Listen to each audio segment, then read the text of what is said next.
Welcome to kitchen spark. இன்றைக்கி நம்ம கிச்சனில் என்ன பார்க்க போகிறோன்னு கேட்டிங்கன்னா, கடலை உருண்டை எப்படி செய்யலான்னு தாங்க பார்க்க போகிறோம். அதை பார்க்குறதுக்கு முன்னாடி இன்னும் நீங்கள் நம்ம சேனலை சப்ஸ்கிரைப் பண்ணலைன்னா சப்ஸ்கிரைப் பண்ணிக்கோங்க. பக்கத்தில் இருக்கிற பெல் ஐக்கானை கிளிக் பண்ணி ஆளுங்கிற ஆப்ஷனை கொடுத்துருங்க. அப்போ தான் நம்ம போடுற ஒவ்வொரு வீடியோவுமே உங்களுக்கு உடனுக்குடனே நோட்டிஃபிகேஷனில் வருங்க. அந்த வரிசையில் நாம் இன்றைக்கி கடலை உருண்டை, அதாவது பொட்டுக்கடலை உருண்டை செஞ்சுருக்கோங்க. இப்போ இருக்கிற சூழ்நிலையில் நம்ம வெளியில் போக முடியாது. ஸோ நம்ம வீட்டில் குழந்தைகளுக்கு ஸ்நாக்ஸ் தேவைப்படும். அந்த சமயத்தில் பார்த்திங்கன்னா இந்த மாதிரி நாம் பொட்டுக்கடலை வச்சு சர்க்கரை இருந்தால் போதுங்க, சூப்பராக நாம் இந்த ரெசிபி செஞ்சிடலாம். ரொம்ப ரொம்ப ஹெல்த்தியான ரெசிபி, குழந்தைகளுக்கு ரொம்ப பிடிச்ச ரெசிபி. அதை எப்படி செய்யலான்னு பார்க்கலாங்க. பாருங்கள், அதுக்காக நான் ஒரு கடாய் வச்சுருக்கேன். காய்ச்சதுக்கப்புறம் பார்த்திங்கன்னா 1 கப் அளவு நம்ம பொட்டுக்கடலை எடுத்துக்கலாம். இது பார்த்திங்கன்னா கொஞ்சம் நல்லா முறுமுறுன்னு வர அளவுக்கு வறுக்கணும் நீங்கள். ஸோ அடுப்பை கொஞ்சம் லோ ஃப்ளேமில் வச்சுட்டு நம்ம வறுத்துக்கலாம். கருகிடாமல் வறுத்து எடுத்துக்கோங்க. பாருங்கள், வறுத்தாச்சு. இது இருக்கட்டுங்க. நெக்ஸ்ட் என்னென்னு கேட்டிங்கன்னா, அதே கடாயில் பார்த்திங்கன்னா நாம் பாவு காய்ச்சிக்க போகிறோம். ஸோ அதுக்காக பார்த்திங்கன்னா ஒரு 1/2 கப் அளவு நான் வெல்லம் எடுத்துருக்கேன். பாருங்கள், நல்லா குண்டு வெல்லம்னு சொல்லுவோம்லங்க, அந்த வெல்லத்தை தான் தட்டி எடுத்துருக்குறோம்.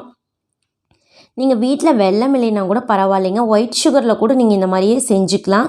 பாருங்கள், வெல்லம் ஆட் பண்ணிவிட்டு கொஞ்சமாக தண்ணியும் விட்டுக்கலாங்க. பாருங்கள், விட்டுட்டு நம்ம இதை நல்லா மெல்ட்டு பண்ணி நல்லா பாகு பதம் வரணும். இதில் உங்களுக்கு பாருங்கள் நல்லா வரட்டும், நல்லா கரைஞ்சி வரட்டும். நல்லா கலக்கி விட்டுட்டே இருங்க. நல்லா கரைஞ்சி பொங்கி வரணும். அடுப்பை லோ ஃப்ளேம்லேயே வச்சுட்டு தான் செய்யணும் நீங்கள் இதையே.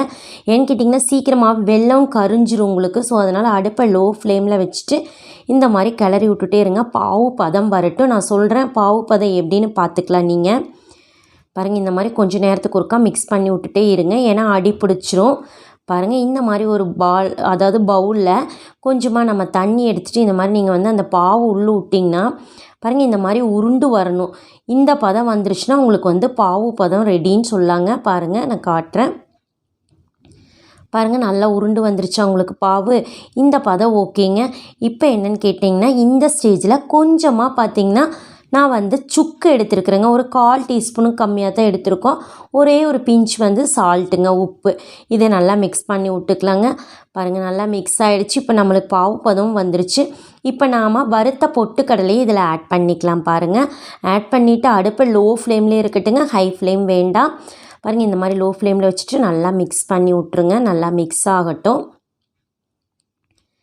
பாருங்கள், நல்லா மிக்ஸ் ஆகி இப்போ ரெடி ஆயிடுச்சுங்க நம்மளுக்கு. இப்போ நாம் இதை இறக்கிக்கலாம். அடுப்பை ஆஃப் பண்ணிவிட்டு பாருங்கள், நான் ஒரு பிளேட்டில் எடுத்து போட போகிறேன்.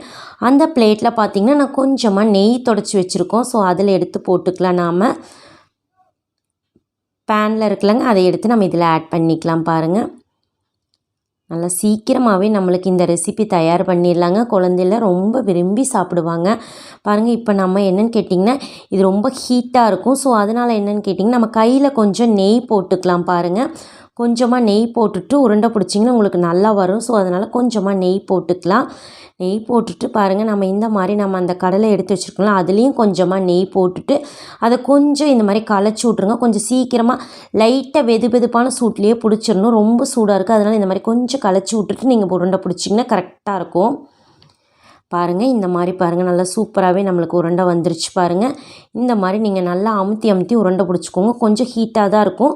நீங்கள் லைட்டான வெதுப்பான சூட்டில் இந்த மாதிரி பிடிச்சிக்கலாங்க. இதே மாதிரி தாங்க நம்ம எல்லா உருண்டையும் பிடிச்சி எடுத்துக்கலாங்க. ரொம்ப சூப்பராகவே ரொம்ப சீக்கிரமாகவே நம்மளுக்கு உருண்டை ரெடி ஆயிருங்க. பாருங்கள், நான் எல்லா உருண்டையும் பிடிச்சி வச்சுட்டேங்க.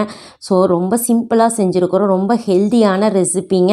ரொம்ப சீக்கிரமாகவே நம்ம வீட்டில் இருக்கிற பொருளை வச்சு தான் செஞ்சுருக்கோம். ஸோ வெளியில் போக அவசியம் இல்லைங்க. நம்ம வீட்டில் இருக்கிற பொருளை வச்சு நீங்கள் ஈஸியாக செஞ்சு பாருங்கள். இந்த ரெசிபி ரொம்ப ரொம்ப டேஸ்ட்டாக இருக்கும். ஸோ நீங்கள் ட்ரை பண்ணி பார்த்துட்டு இந்த வீடியோ பிடிச்சிருந்ததுன்னா உங்கள் ஃப்ரெண்ட்ஸுக்கெல்லாம் ஷேர் பண்ணுங்கள், லைக் பண்ணுங்கள். மறக்காமல் கிச்சன் ஸ்பார்க் சேனலுக்கும் சப்ஸ்கிரைப் பண்ணுங்கள். இந்த வீடியோ பார்த்ததுக்கு நன்றி. மீண்டும் சந்திக்கலாம் இன்னொரு வீடியோவில்.